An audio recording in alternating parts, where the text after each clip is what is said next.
Hola a todos, en este video les voy a hablar sobre energía térmica, qué es la temperatura, cuáles son las escalas que se utilizan a nivel mundial y en el país también, qué es la dilatación, cómo cambia el tamaño de los cuerpos cuando se modifica su temperatura, y para eso me voy a acompañar de un material.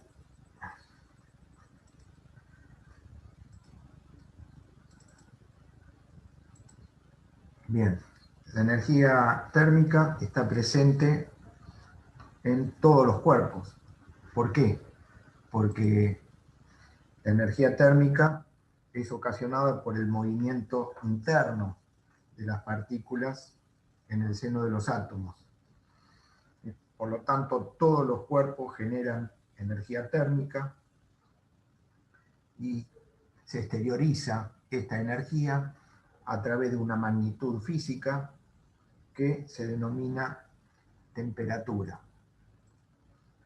La temperatura es susceptible de ser medida y de esta manera se puede establecer cuál es el grado de energía térmica que tiene un cuerpo a través de la medición de su temperatura.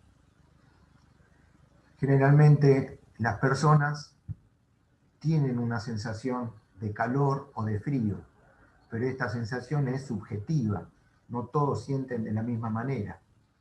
Hasta una persona puede sentir distintas sensaciones térmicas de acuerdo a las condiciones en las que se encuentre.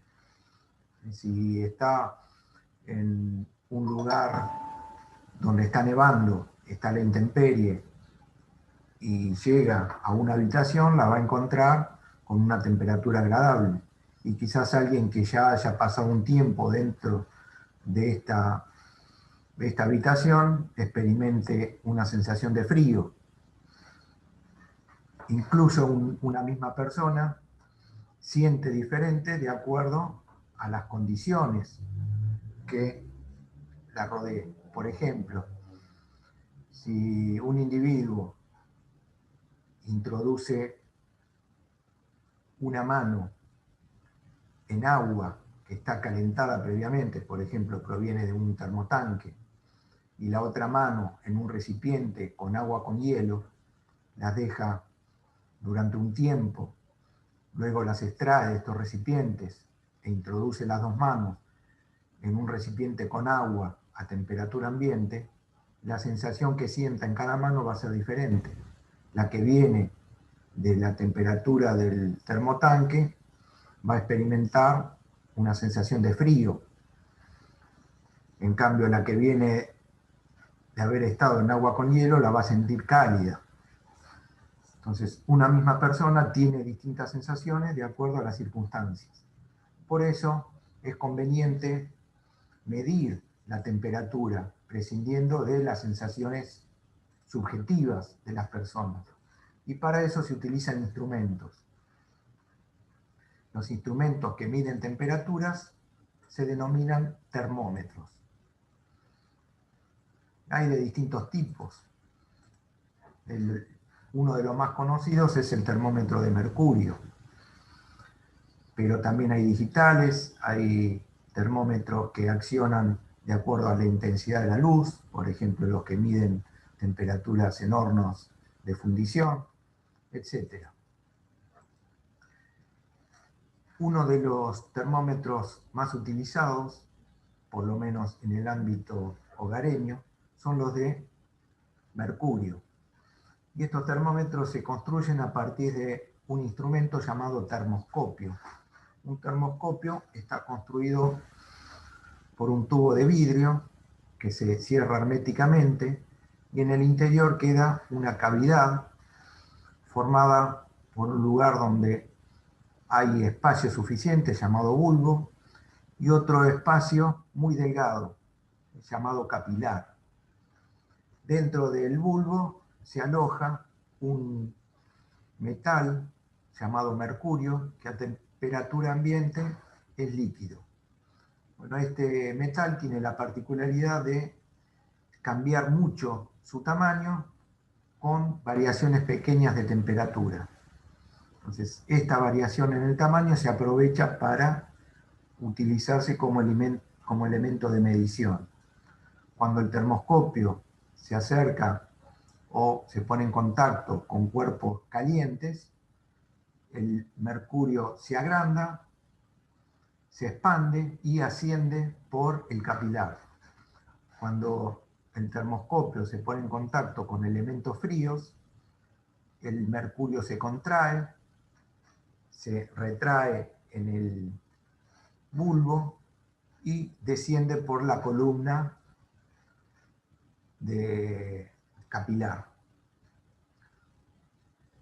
Esta particularidad que tiene el mercurio y este instrumento llamado termoscopio, para ser utilizado como elemento de medición, necesita de una graduación, establecer valores. Para eso debe incorporarse una escala. Para construir la escala que convierta el termoscopio en termómetro, se utilizan estados térmicos que se pueden repetir con facilidad, llamados puntos fijos. Uno de los puntos fijos se establece cuando el agua está en un estado térmico que está por pasar del estado líquido al estado sólido. Está en estado líquido y se está por convertir en hielo, en estado sólido. Ese es un punto que se puede repetir con facilidad.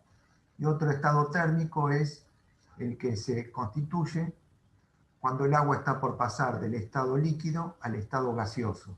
A este punto se lo llama de ebullición. Entonces, los puntos de fusión y de ebullición del agua son llamados puntos fijos y son los que se utilizan para construir la escala de un termómetro. Para eso, entonces, al termoscopio se lo sumerge en agua con hielo. Cuando la columna de mercurio se estabiliza, es decir, ya no se mueve, ahí se hace una marca. Luego se pone al termoscopio sometido a vapores de agua en ebullición, se lo deja un tiempo. Cuando nuevamente la columna de mercurio se estabiliza, queda quieta, ahí se realiza otra marca. Y depende del tipo de escala los valores que se le dan a estas marcas. En nuestro país, la escala que se utiliza se denomina Celsius o escala centígrada. Al punto de fusión del agua, donde conviven el agua líquida con el agua en forma de hielo, se le asigna el valor de 0. Y cuando se obtiene la ebullición del agua y se marca al termoscopio, a este valor se le asigna el valor de 100. Entonces los puntos fijos en la escala Celsius son 0 y 100. Luego, a esta distancia entre las marcas se la divide en 100 partes iguales y a cada una de ellas se le da el valor de 1 grado centígrado o 1 grado Celsius. Otra escala que se utiliza a nivel científico es la Kelvin, también llamada escala absoluta. En este caso, a los puntos de fusión y de ebullición del agua se le adjudican los valores 273 y 373 grados Kelvin. Como en el caso de la escala Celsius, a esta longitud entre las marcas se la divide también en 100 partes iguales. A cada una de estas partes se la llama grado Kelvin. Y la otra escala que se utiliza también, pero en este caso en países de habla inglesa, como Estados Unidos, Inglaterra, Australia, se utiliza la escala Fahrenheit. Acá los puntos fijos adquieren el valor de 32 y 212. Acá podemos ver los puntos fijos en las 3 escalas que mencionamos. A la izquierda la Celsius, la central Fahrenheit, la de la derecha Kelvin. El punto de Ebullición para Celsius es 100, Fahrenheit 212, Kelvin 373. Y el punto de fusión, agua con hielo, para Celsius 0, para Fahrenheit 32, para Kelvin 273. La escala Celsius y Kelvin dividen a esta distancia entre marcas en 100 partes iguales, pero la Fahrenheit divide en 180 partes. Cada grado Fahrenheit tiene una distancia más pequeña que un grado Celsius o un grado Kelvin. Bueno, se puede hacer conversiones entre escalas para establecer la equivalencia que hay entre una medición y otra.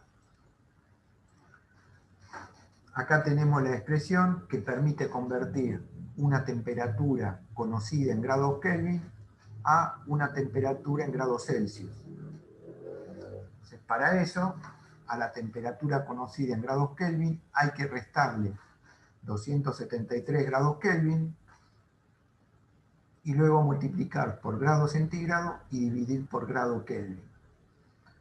Y así se convierte en grados Celsius.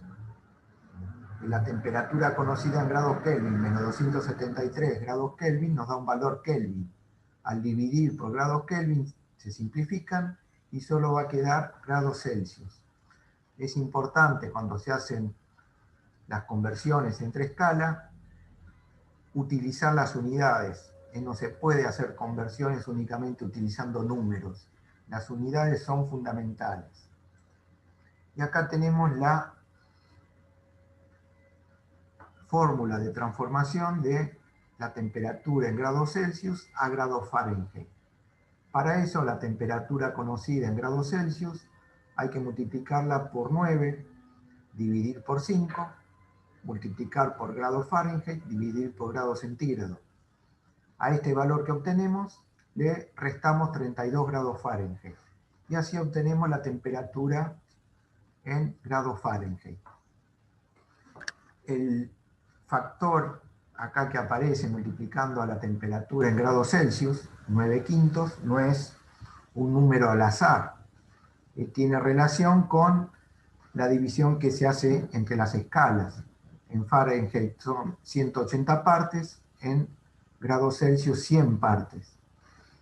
180 dividido 100, simplificado, nos da 9/5. Es el número que aparece acá en la ecuación. Bien, vamos a hacer un par de ejemplos.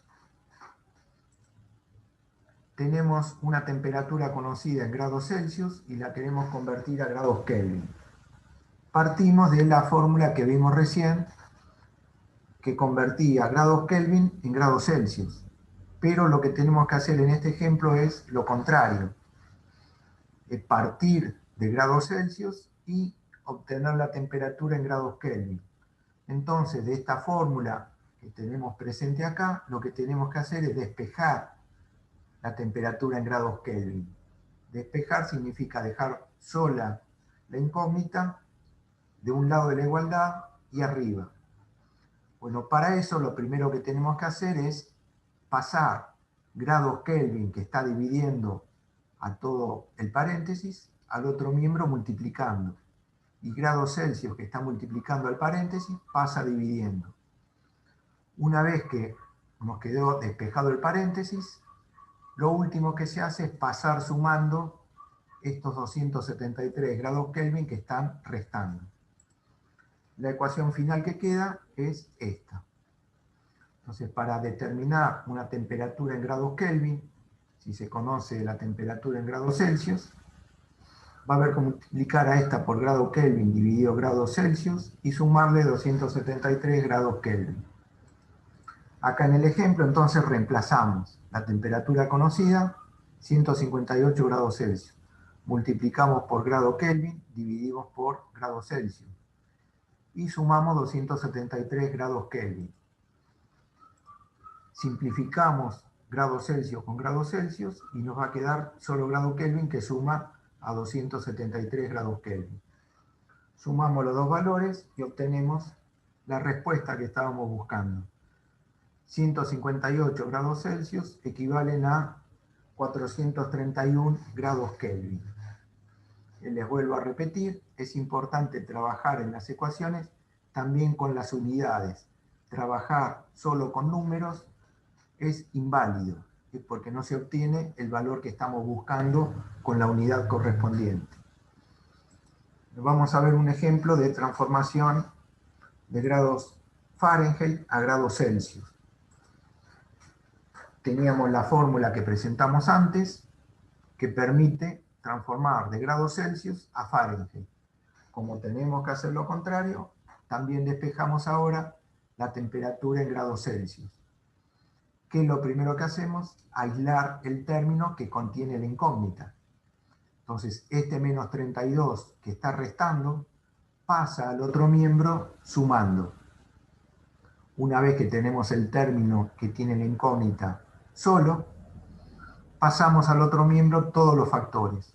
El 5 que está dividiendo pasa multiplicando, grados Celsius que está dividiendo pasa multiplicando, y 9 y grados Fahrenheit que está multiplicando pasan dividiendo. Y ahí tenemos la ecuación completa. En este ejemplo, reemplazamos entonces la temperatura conocida, 64,5 grados Fahrenheit, en este valor que dice temperatura en grados Fahrenheit. Le sumamos 32, al valor que obtenemos lo multiplicamos por 5 y por grados Celsius, y dividimos por 9 por grados Fahrenheit. 64,5 más 32 nos da 96,5 grados Fahrenheit. Dividimos grado Fahrenheit con grado Fahrenheit, multiplicamos por 5 y dividimos por 9. Y el resultado nos va a quedar en grados Celsius, que es lo que estamos buscando.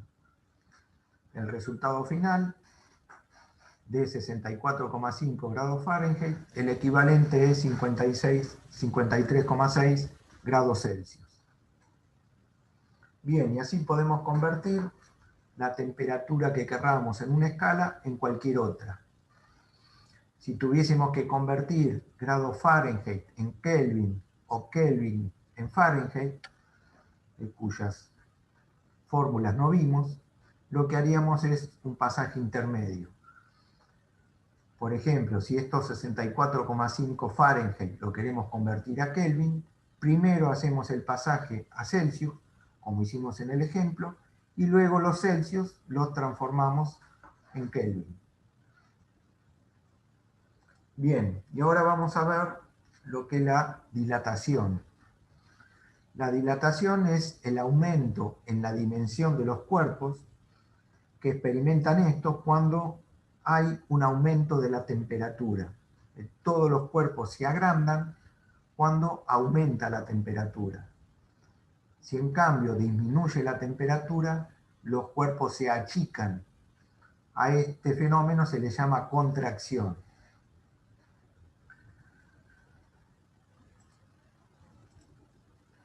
La dilatación se produce en todas las dimensiones de un cuerpo, pero hay veces que es más notable en una dimensión que en otras. Y sabemos que un cuerpo tiene 3 dimensiones: dimensión lineal, dimensión superficial y dimensión volumétrica. Por ejemplo, una chapa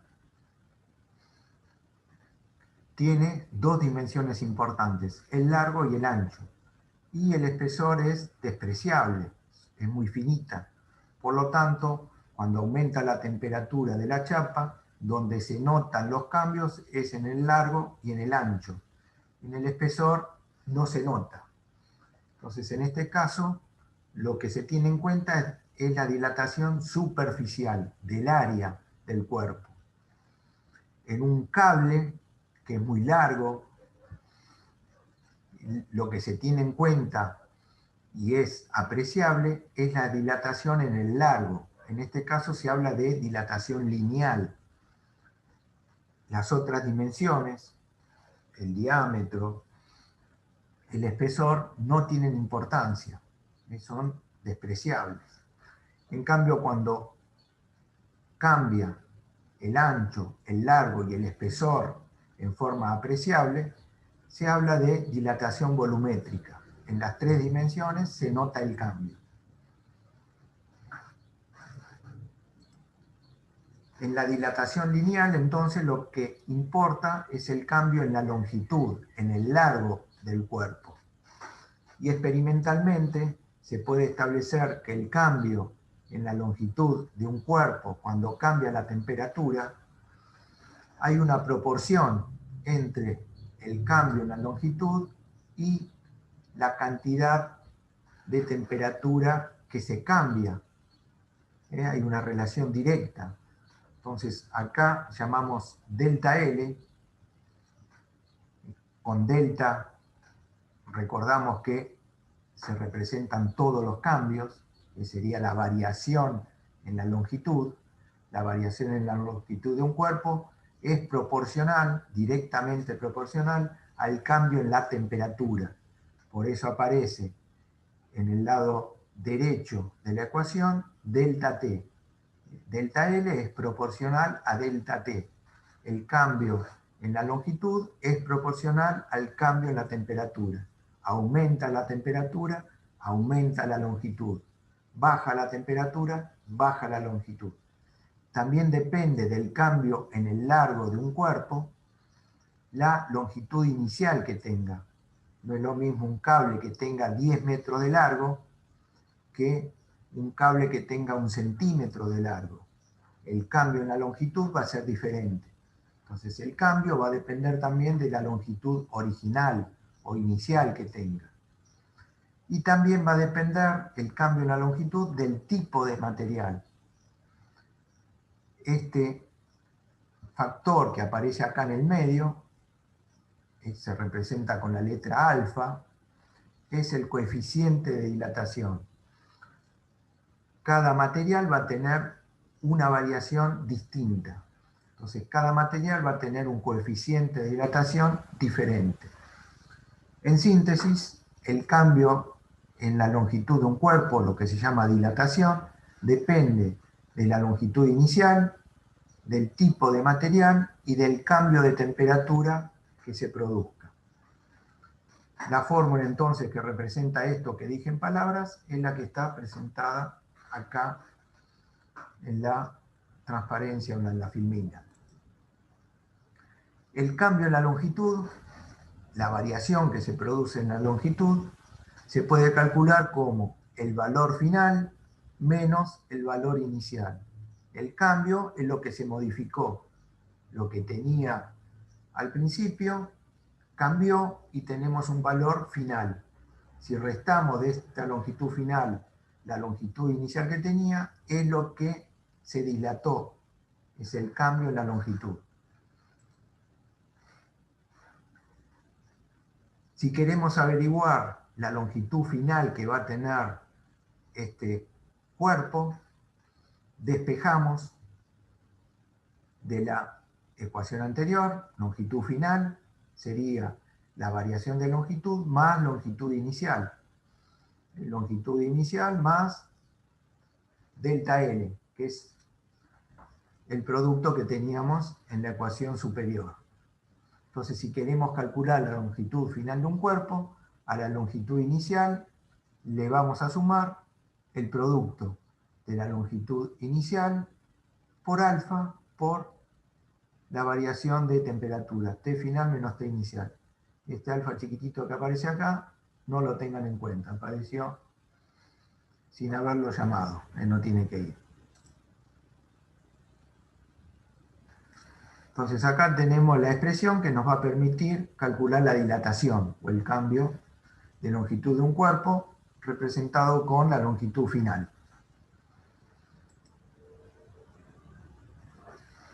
¿Qué ocurre si la dilatación es superficial, importa en 2 dimensiones, o volumétrica?